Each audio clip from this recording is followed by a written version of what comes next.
మీ అందరి తరఫున ప్రియతమ ముఖ్యమంత్రి గారికి నా శాఖ అయినటువంటి స్పోర్ట్స్ శాఖకు ఇప్పటిదాకా 1470 కోట్ల రూపాయలు ఇచ్చి గ్రౌండ్లని, ఇన్ఫ్రాస్ట్రక్చర్ని, కోచుల్ని నిర్మాణం చేస్తున్నందుకు క్రీడా ప్రేమికుల తరఫున మనస్ఫూర్తిగా ధన్యవాదాలు తెలుసు ముగిస్తా ఉన్నా.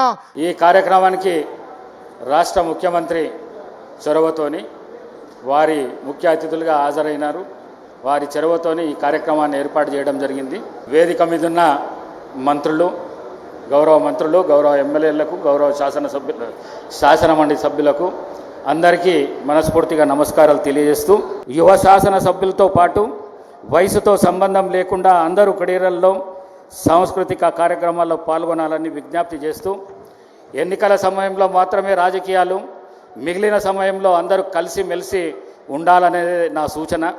లెజిస్లేచర్స్కు క్రీడా పోటీలు నిర్వహించడం అనేటువంటిది హర్షించదగ్గ విషయం.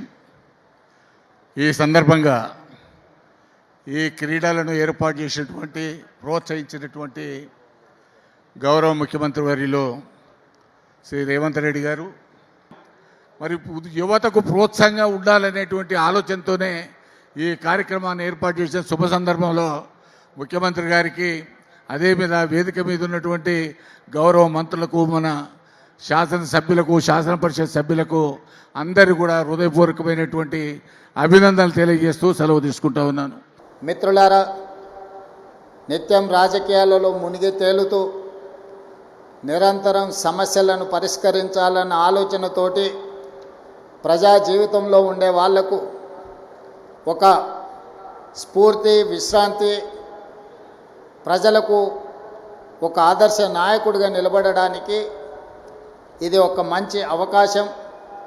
అందుకే శాసనసభ బడ్జెట్ సమావేశాల సందర్భంగా సభ్యులందరికీ క్రీడల పోటీలను నిర్వహించడం జరుగుతుంది. ఇక్కడ అద్భుతమైన విన్యాసాలు, అద్భుతమైన క్రీడా నైపుణ్యం ప్రదర్శిస్తారని నేను అనడం లేదు, కానీ అద్భుతమైన క్రీడా స్ఫూర్తిని ప్రదర్శించడానికి ఈ ఎల్బీ స్టేడియం వేదికగా మారుతుంది అని చెప్పి నేను సంపూర్ణంగా విశ్వసిస్తున్నా.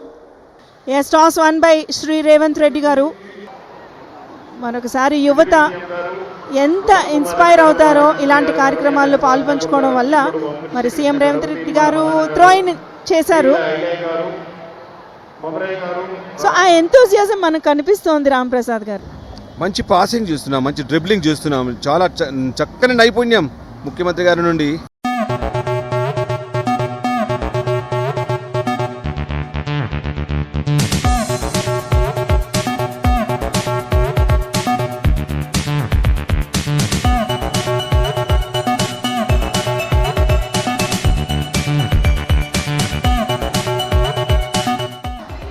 రేవంత్ రెడ్డి గారు డ్రిబ్లింగ్ చేస్తూ ఫంటాస్టిక్ గోల్. మరొక గోల్ దిశగా మరొక గోల్ చేస్తారు. మరొక గోల్.